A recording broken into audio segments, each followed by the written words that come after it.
Olá, amigos, olá, amigas, sejam todos bem-vindos ao Fala Quem Sabe podcast. Aqui, você que nos acompanha sabe, sempre tratamos de temas sérios, uns mais leves, outros nem tanto.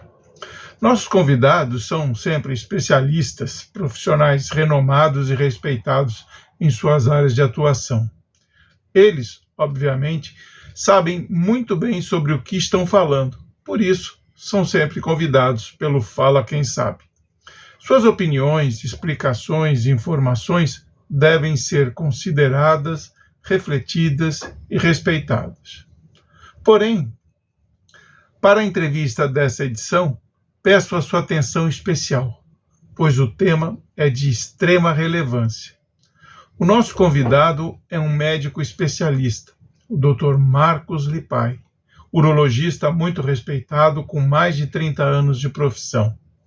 Ele é doutor em cirurgia pela Unifesp, titular em urologia pela Sociedade Brasileira de Urologia e membro correspondente da Associação Americana de Urologia. Foi professor colaborador da Universidade Federal de São Paulo e da Faculdade de Medicina do ABC. É autor do livro Genética Oncológica Aplicada à Urologia. Eu o convidei para que viesse ao Fala Quem Sabe falar a respeito do Novembro Azul, que é um movimento mundial que acontece durante todo o mês de novembro para reforçar a importância do diagnóstico precoce do câncer de próstata. A doença é o segundo tipo de câncer mais comum entre os homens, atrás apenas do câncer de pele. Embora seja uma doença comum, por medo ou por desconhecimento, muitos homens preferem não conversar sobre este assunto. Nesse ponto, penso eu, a mulher pode ajudar e muito, se informando sobre o tema e conversando com o companheiro, marido, colega, irmão, etc. Neste caso particular, a informação pode salvar vidas. Já vou deixar vocês com o Dr. Marco Lipai. Porém, antes peço o seu like para este vídeo e se você gosta das nossas entrevistas, compartilhe e assine o nosso canal. O seu apoio é importante para a manutenção do canal. Abraços e até a próxima sexta-feira com mais uma entrevista bastante interessante que eu tenho certeza que vai lhe agradar. Um abraço.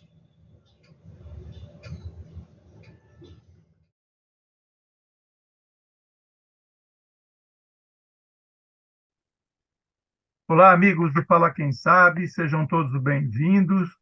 Hoje recebemos aqui o doutor Marco Lipai, ele é urologista, é doutor pela Unifesp, titular da Sociedade Brasileira de Urologia e membro correspondente da Associação Americana de Urologia. Importante, ele também tem um livro que se chama Genética Oncológica Aplicada à Urologia. Por que convidamos o Dr. Lipai para essa entrevista hoje?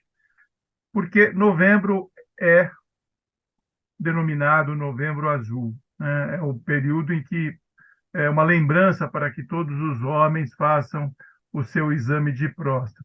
O exame preventivo é extremamente importante para todos os homens acima de 40, 50 anos. Então, o Dr. Lipai hoje vai nos dar aqui quase que uma aula, né, o beabá da importância do exame de próstata para todos os homens. Então, fique atento se você tiver for mais novo, ainda não chegou na idade do exame, mas tiver alguém que já está nessa idade, você compartilhe o vídeo, porque as informações são muito importantes e pode salvar vidas, tá ok? Lipai, agradeço a sua presença aqui, né? E eu gostaria de começar a entrevista com você pedindo que você explique o que é o Novembro Azul e a sua importância para a saúde preventiva. Antes de mais nada, João, eu gostaria de agradecer a esse honroso convite. E para mim é um prazer estar com você e com o seu público. E o nosso objetivo aqui hoje é especificamente de esclarecer dúvidas e falarmos sobre medicina preventiva. Ninguém quer falar sobre medicina curativa ou paliativa. A gente quer falar em medicina preventiva. E Novembro Azul tem esse objetivo, é conscientizar o homem, tá?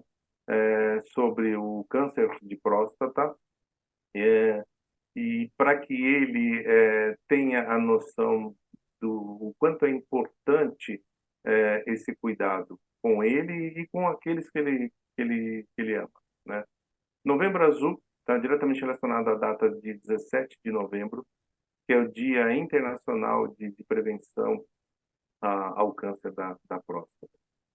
E a partir daí, na Sociedade Brasileira de Urologia instituiu, como outras campanhas que já existem em outras áreas da medicina, Novembro Azul, tá? Para conscientização e prevenção do câncer, fomentando diagnósticos para estágios iniciais.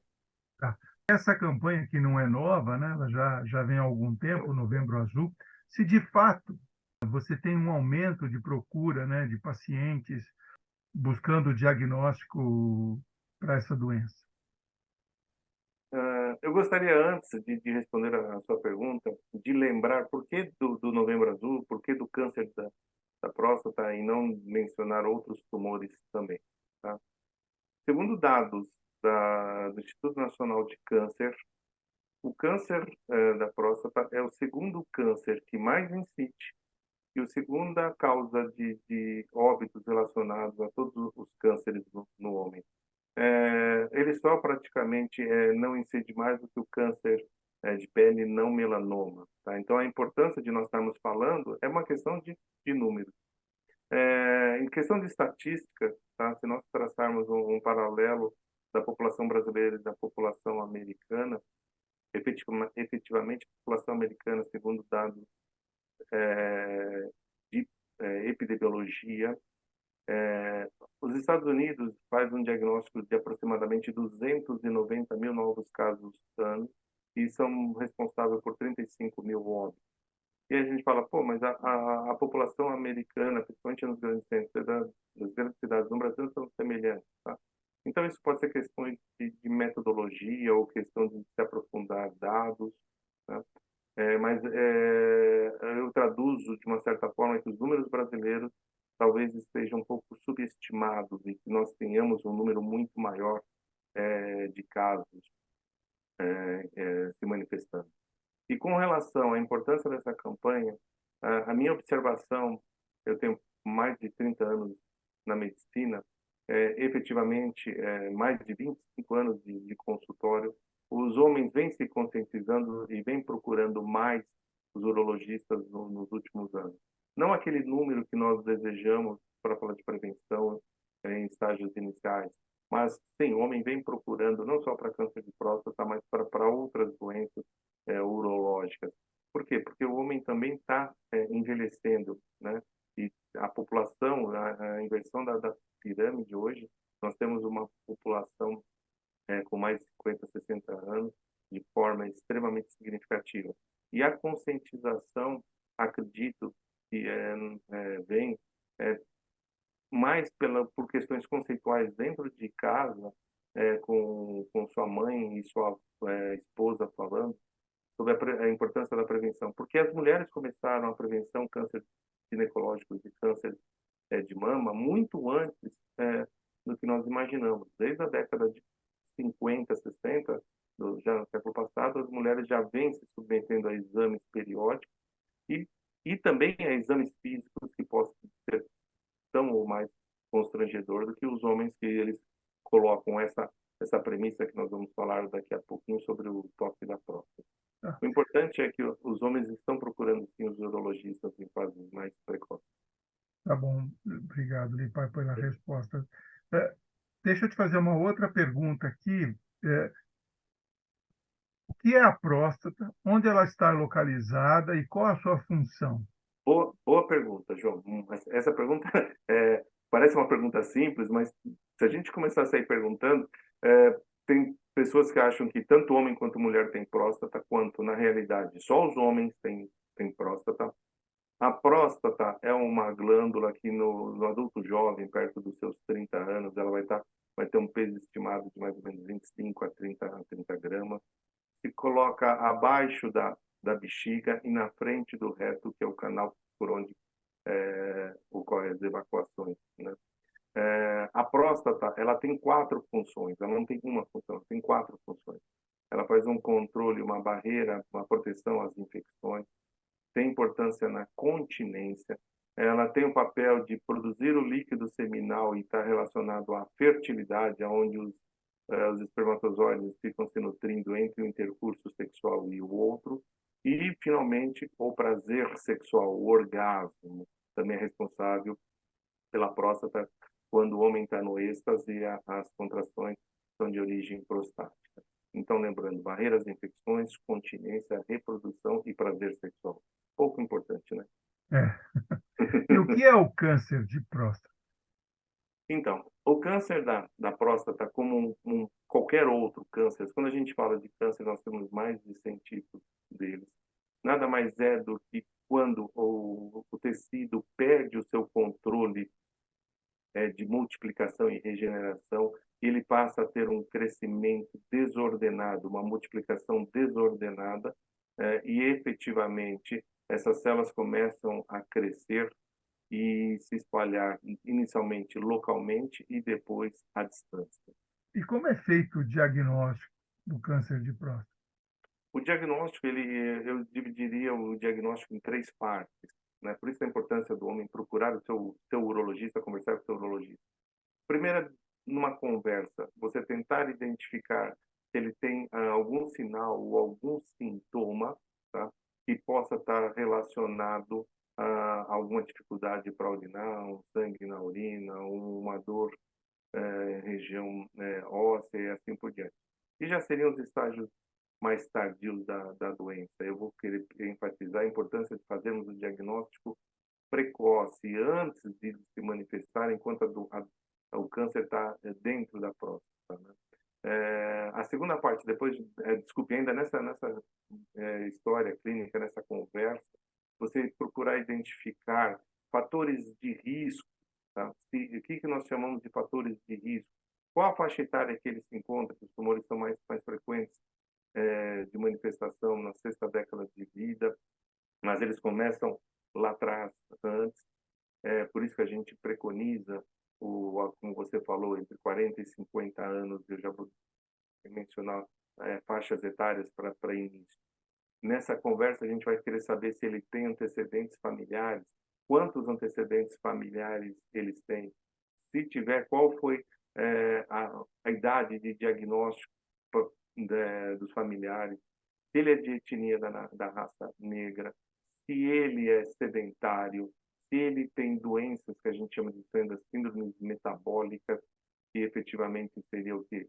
Aumento de colesterol, triglicérides, diabetes, qual é o tipo de alimentação, que são fatores que podem aumentar o risco, como a obesidade, como o sedentarismo, como eu mencionei, o paciente de etnia de raça negra, antecedentes familiares. Essa ainda estaria dentro da consulta, assim, na conversa. A partir da conversa, nós sugerimos, ninguém obriga absolutamente nada, deixar isso muito bem claro. Nós sugerimos o toque da próstata, que faz parte do exame físico do paciente. O que é o toque da próstata e por que nós sugerimos? O toque da próstata é um toque digital, e nós alcançamos a próstata através do reto. Antes de chegarmos à próstata, nós já estamos examinando o paciente para ver se ele tem uma outra doença, por exemplo, de ânus de reto. Já diagnostiquei cânceres de reto num simples toque. E a próstata, nós avaliamos tamanho, forma, consistência, lobulações, se tem calor, se tem dor e se tem nodulações endurecidas, que isso sim é muito, muito sugestivo de um tumor, porque o crescimento desordenado dessas células leva a um endurecimento do tecido e ele é mais frequente na zona periférica da próstata. Por isso da importância do exame físico do paciente. PCA ele é conclusivo e se ele substitui o toque retal. Tá. Após ter feito o exame clínico, físico, você vai solicitar para o paciente o PSA, o antígeno prostático específico, e ele existe normalmente em todos os homens, seu dosar, só que, como eu mencionei, que a célula cancerígena tem uma proliferação atípica, ela começa a manifestar, ela vai começar a produzir também muito mais PSA. E a partir dessa curva de crescimento do PSA, você começa a inferir se somado ao que ele conversou e ao que você examinou, se tem uma probabilidade ou não de você fazer o diagnóstico. Tá? Então, na minha opinião, o toque é muito importante, como o PSA também é muito importante. E eu estou somando informações.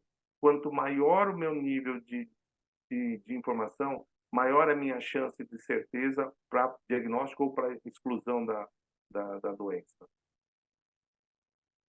E o que confirma ou o que exclui um diagnóstico? Tá?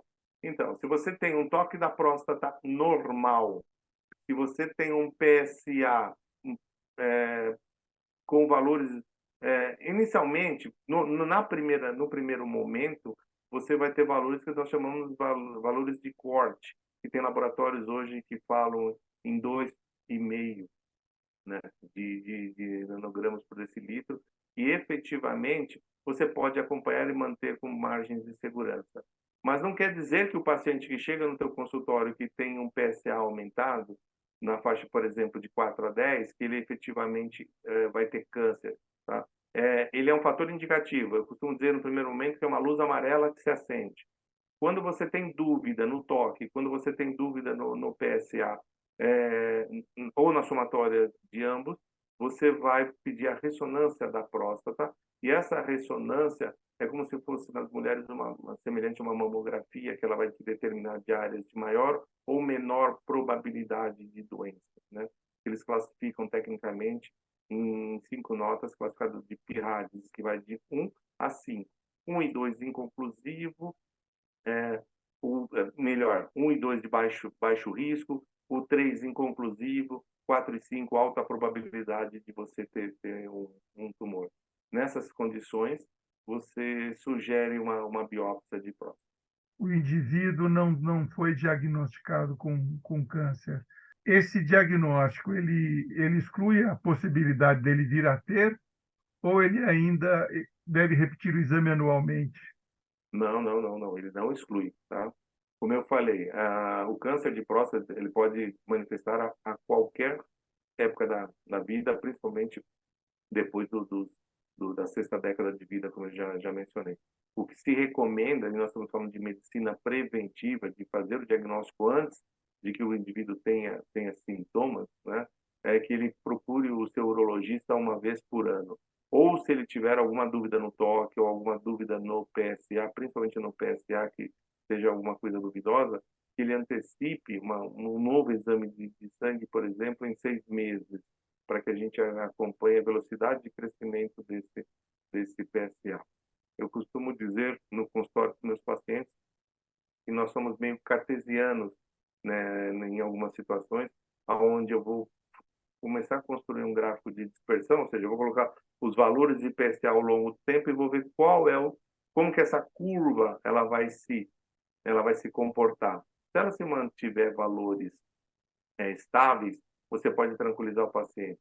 Se ele tiver um crescimento, uma duplicação de valores num período curto de tempo, ou uma elevação mais frequente, você tem uma alta probabilidade de ter uma doença em estágios iniciais, né?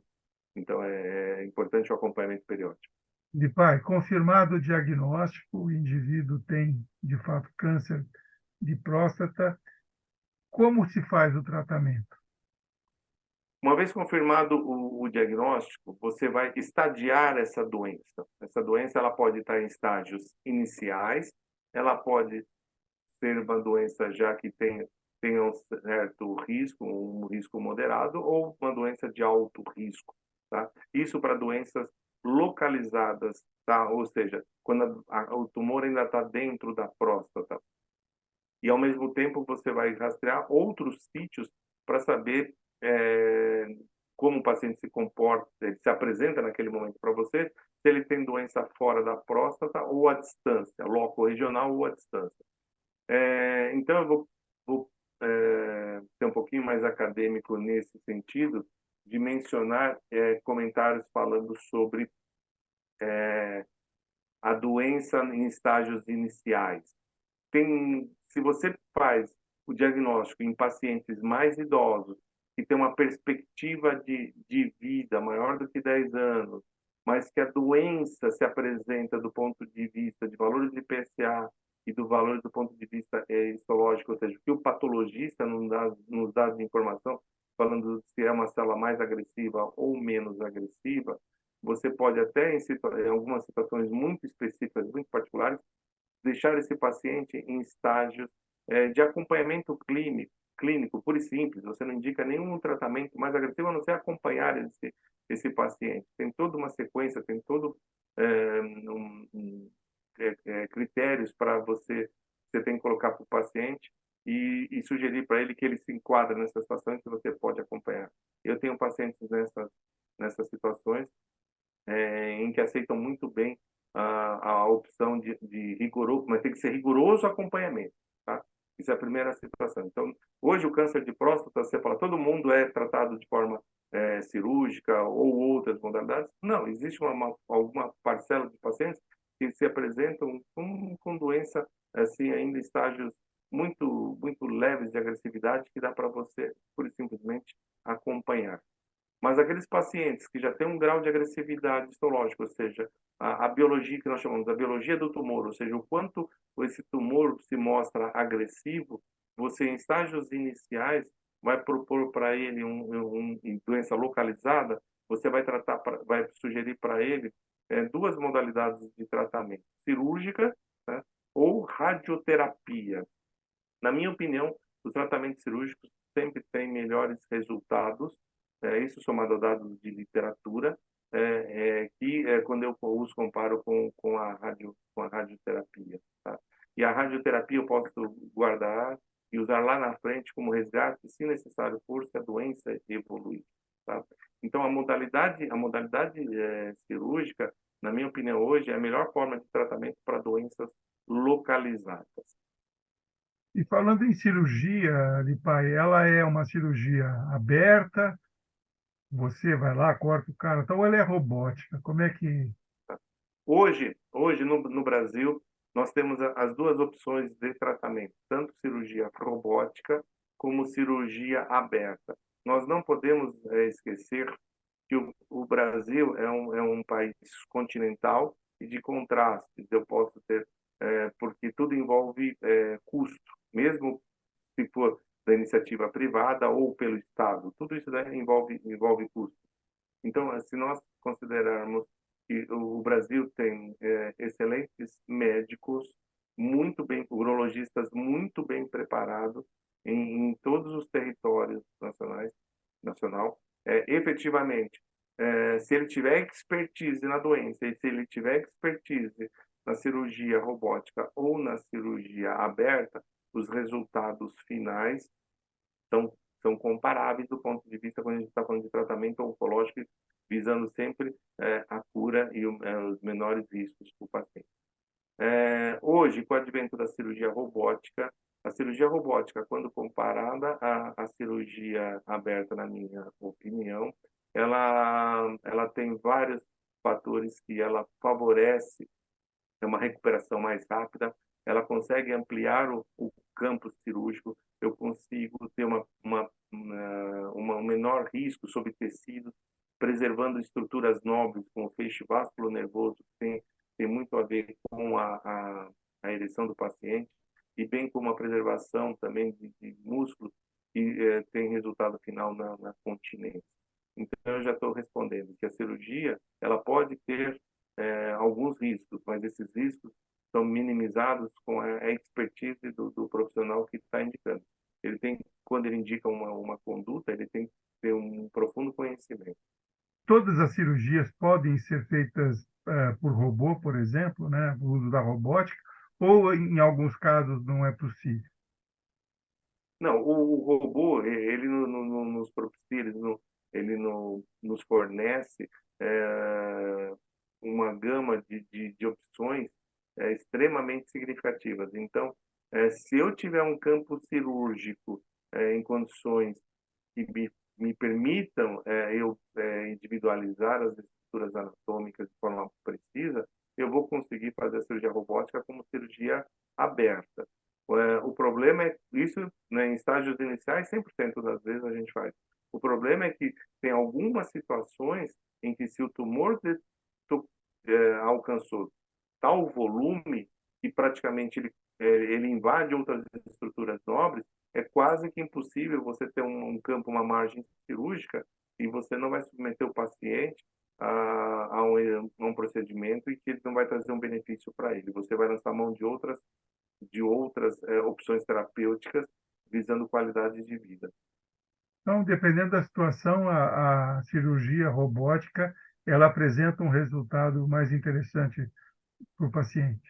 Na minha observação, na minha vivência, na minha experiência, ainda mais eu que venho, como eu falei, eu tenho mais de 30 anos de medicina e mais de 25 de urologia, efetivamente, eu acompanhei, eu comecei a fazer cirurgias abertas. Né?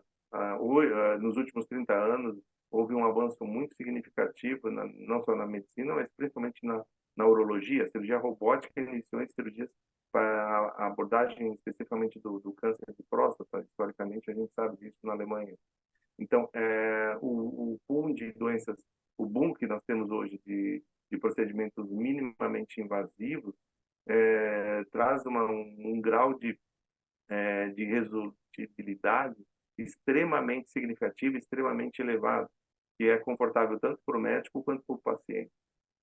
O paciente passou pela cirurgia, em tese, o problema no momentâneo deve ter sido resolvido, mas é necessário um acompanhamento, ou seja, o câncer pode voltar? Sim, sim. Isso é orientado, nós orientamos o paciente, e quando nós fazemos o diagnóstico e nós instituímos o tratamento, ele vai fazer um acompanhamento semestral por pelo menos 10 anos. Pelo menos 10 anos. E eu não gosto de falar em tempos. Passou 10 anos, eu tô livre da doença. Tá? Eu já tive algumas experiências, pacientes com mais tempo do que uma década manifestaram a doença lá na frente. Então, por que isso? Porque nós estamos fazendo cada vez mais o diagnóstico precoce em pacientes mais jovens, em doenças inicialmente estágios bem iniciais, e ele vai viver mais. Né? Então, o paciente hoje vai viver 80, 90 anos tranquilamente, se ele for zeloso. Então, e considerando que o câncer é uma doença de múltiplos passos, e quem estuda um pouquinho de genética tem esse conhecimento, porque está relacionado à sua herança genética e aos fatores de exposição ao longo da vida, ele tem que sim ficar acompanhando. Eu, recentemente, tive um paciente com mais de 10 anos de câncer de próstata. Não fui eu quem o operei, ele veio de um outro serviço de referência aqui na cidade de São Paulo, com uma doença localmente avançada. Ela já tinha cometendo outros gânglios. E é aquilo que eu estava falando da tecnologia. Nós conseguimos demarcar, a partir de um exame chamado PET-CT, nós conseguimos identificar onde estava o foco do tumor metastático, nós conseguimos demarcar esse ponto guiado por tomografia, e fomos com o robô fazer a retirada dessa área doente do paciente. Ou seja, são tratamentos, são condutas de alta assertividade, porque você está efetivamente identificando o foco de metástase precoce e está removendo, e complementa-se outros tratamentos, se necessário for, com o resultado do que vem na patologia, da análise desse material metastático que você identificou. Isso pacientes que, por exemplo, operaram por volta de 65 anos, foi o caso desse senhor, que hoje ele está perto de 80 anos, e tem uma perspectiva de vida de mais de 10, então é uma pessoa extremamente saudável. Então, as condutas não são pura e simplesmente, achou, vamos fazer. Você leva em consideração o que eu mencionei, qualidade de vida, né? Tá, você já mencionou, en passant, assim, sobre a, a incontinência urinária, né? Eu queria que você falasse um pouquinho mais a respeito, tanto da possibilidade da incontinência urinária e também da disfunção erétil, né? Que esses são os grandes temores Isso, do homem, né? isso. É o que a gente fala para o paciente, que nós estamos diante do... Quando ele se apresenta com o diagnóstico, nós colocamos as condutas, nós mencionamos que eu não sei se eu chamaria isso de complicações, mas são riscos que o paciente efetivamente vai ser, vai ser submetido. Por isso que eu falo da expertise do profissional, de ele ter o domínio sobre a técnica que ele tá utilizando. Você, na história clínica, você já identifica se esse paciente tem um problema de micção, que às vezes a próstata já está aumentada de tamanho, e o problema não é só você olhar a próstata como continência. Você tem que olhar também a bexiga, porque a bexiga tem a função de encher, armazenar e esvaziar. Se esse paciente fez com que essa bexiga trabalhasse sobre alta pressão ao longo da vida, as fibras musculares dela vão também ter ocorrido algum dano, somado ao envelhecimento inerente dos órgãos, né? E você soma se esse paciente tem ou não comorbidade, se ele é um diabético, se ele é um hipertenso, e efetivamente não só os danos causados, por exemplo, no diabetes, de uma neuropatia diabética, ou seja, uma doença sobre o nervo específico daquele órgão, secundário a um diabetes compensado por algum período de tempo, né, que levou a um dano. O que, que eu quero dizer com isso? O paciente já pode ter um problema de micção, que quando você tira a próstata, que está funcionando como freio, ele pode se exacerbar, vai aumentar, né? Então, a continência, você vai colocar para o paciente que existe esse risco. Mas, como eu falei, hoje, com o advento da cirurgia robótica, você minimiza de forma extremamente significativa. Eu costumo dizer que, de números globais, gerais, sem especificar o paciente, esses riscos hoje são menores do que da ordem de 5%, que é algo muito pequeno. E a continência não é aquele indivíduo, para nós, que fica molhando a roupa sem ele ter o controle. Não, a gente já considera incontinência aquele paciente que tá tossindo, está levantando, está expirando, está perdendo urina, e isso altera a qualidade de vida, porque pode gerar um constrangimento. Então, às vezes, perder um pouco de urina para nós já é extremamente significativo, por esse motivo que eu justifiquei. Isso é da incontinência. Mesmo assim, os números são pequenos. E quando elas ocorrem, nós temos algumas formas de tratamento, até alguns dispositivos para controle de incontinência urinária que são implantáveis. Isso já existe. Com relação à disfunção erétil, a disfunção erétil hoje, se nós esquecermos um pouquinho o câncer de próstata e falarmos sobre a disfunção erétil de forma mais ampla, 50% dos homens depois dos 40 anos já apresentam algum tipo de disfunção erétil, seja de sustentação, de penetração, de orgasmo, de libido. Então passa a ser um pouquinho mais complexo, porque hoje a disfunção erétil também é um marcador para outras doenças, principalmente doenças cardiovasculares. Como eu falei que o câncer de próstata ele é mais frequente em pacientes sedentários, obesos, diabéticos, hipertensos, como nós mencionamos anteriormente, síndrome metabólica, esse paciente também muitas vezes ele já chega para nós com grau de disfunção erétil, que ele já vem usando algum tipo de remédio, injeção, para a manutenção da atividade sexual. E quando você vai trabalhar do ponto de vista cirúrgico, você vai tá? Eu nem falo em lesão, não é nem isso. Só o fato de você manipular as estruturas que eu chamei do feixe vásculo nervoso, você pode potencializar o risco, tá? Aumentando, por ser uma cirurgia pélvica, aumentando o risco efetivo de chance de intensificar uma disfunção erétil. Ou aquele paciente que tem um grau de ansiedade, um grau de desconforto psicológico, e que ele vai já entrar falando que efetivamente ele vai ter um grau de disfunção erétil. Mas aí o problema dele não é um problema anatômico, é um problema psicológico. Então, que a gente também tem que mencionar para tirar essa barreira da frente, porque eu até brinco com os pacientes, falo, sexo, você começa na cabeça, vem a imaginação e depois vem a ereção. Não é o contrário, não é uma ereção e depois vem a vontade. Então, o estímulo sexual é meio complexo. O estímulo sexual começa na parte frontal do cérebro, na região cortical, onde está a memória. E aí ele vai querer lembrar dos seus 17 anos e ninguém joga bola, né, aos 50 como jogava aos 17, né? Com Então, certeza. e isso também é importante. Então, a possibilidade de ele manifestar, caso ele já tenha um grau de disfunção erétil, eu costumo dizer que é maior da ordem de 50% a 60%.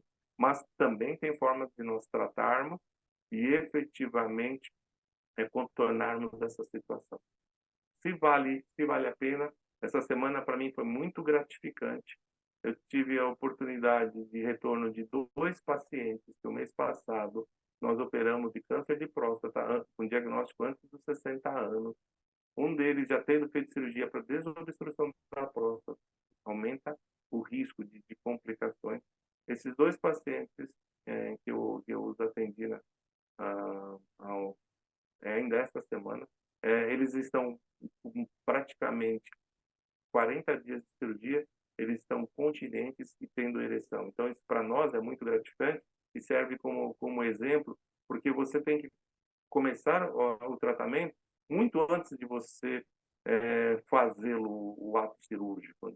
No consultório, você conscientiza o paciente dos seus riscos, você o tranquiliza e os resultados são bastante satisfatórios, graças a Deus. Olha, pai, eu acho que a gente cobriu bem, né?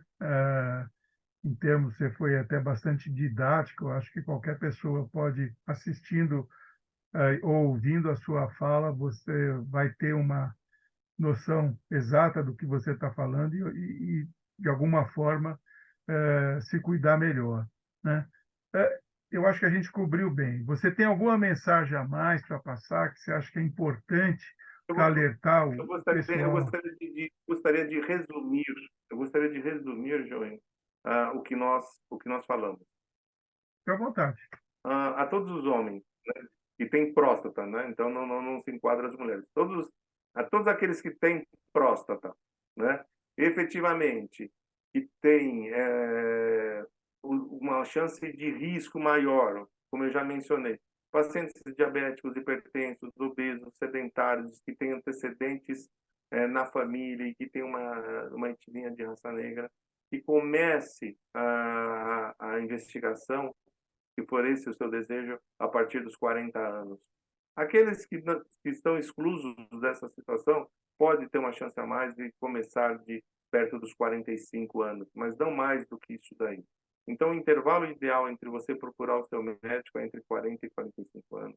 Discutir com o seu urologista todas essas causas, tá? Efetivos, não só de doenças especificamente do câncer da próstata, mas outras doenças que o urologista é capaz de diagnosticar. Tá? E efetivamente, não deixe para procurar um médico quando manifestar um sinal, um sintoma, porque a gente sabe que os dados mostram, não só a nossa experiência, mas os dados de literatura, que mais de 90% desta população, quando já manifestar sintoma, a doença já não terá mais, a gente não terá um revés, não poderá falar em sucesso, e nós só vamos falar em manter a qualidade de vida desse paciente, sem poder falar em cura. Qual é o mínimo de tempo, de intervalo de tempo que o homem deve buscar o urologista para fazer o seu exame de próstata? Eu recomendo que pelo menos de uma vez ao ano ele procure o seu urologista se ele não tiver nenhum sinal, nenhum sintoma, para um simples que eu chamo de rotina urológica. A rotina urológica, eu exemplifico para o paciente, que você vai estar avaliando, tá? Tumores de rim, bexiga e próstata. Por que eu falo de rim, bexiga e próstata? Porque praticamente ele corresponde, de uma forma mais simples, a 50% de todos os tumores no homem. Tá? Depois vem pulmão, pele e aparelho digestivo. Tá? Não quer dizer que são as doenças que mais matam na faixa de 40 a 50 anos, que são as doenças cardiovasculares. Um infarto, um derrame, né? Um AVC, uma arritmia que teve, né? E nessa consulta urológica você pode diagnosticar outros fatores, principalmente síndrome metabólica, que é a que eu falei, e que é uma doença, talvez, do mal do século, uma questão bastante prejudicial e que você consegue identificar, né? Fora outras doenças que eu acho que não é o momento, mas, resumidamente, procure o seu urologista pelo menos uma vez por ano, depois dos 40 anos de idade. Não quer dizer que os meninos não precisem ir. Os meninos entrando na puberdade tem que ser que nem as meninas. Vai lá, tirem suas dúvidas, veja se está tudo certo. Principalmente, tumor de testículo, é importante nós mencionarmos, que ocorre principalmente numa faixa média entre 17 e 35 anos. O menino aprender a fazer o autoexame, ter cuidados com doenças que são sexualmente transmissíveis, mencionar o uso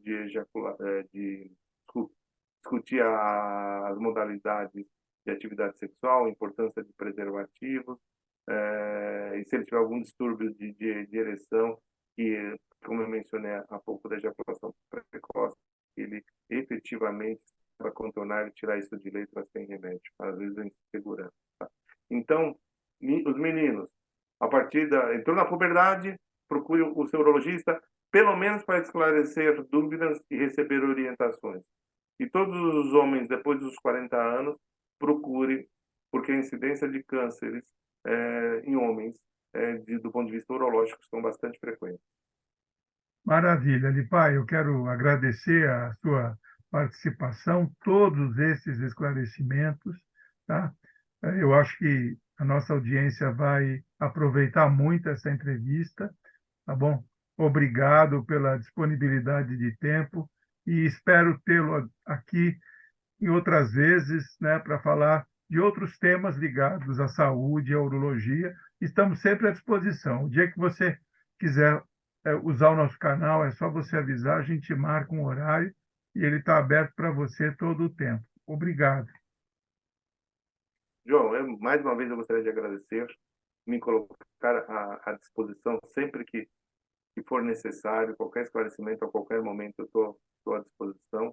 Eu acho que nós temos que fazer esse papel de multiplicação e esclarecimento de dúvidas. E eu gostaria, só para finalizar, se aqueles que tiverem interesse, tiverem dúvidas, eu tenho um site onde eu disponibilizo informações basicamente sobre medicina preventiva, que é o DR, de doutor DR, Marco Lipai. Lipai se escreve LIPAY.com.br, drmarcolipai.com.br, que está lá à disposição a todos. Tá? João, mais uma vez, muito obrigado. Agradeço a atenção da sua plateia também. Tá bom, obrigado, um abraço, Lipai. Obrigado, até logo. Até logo.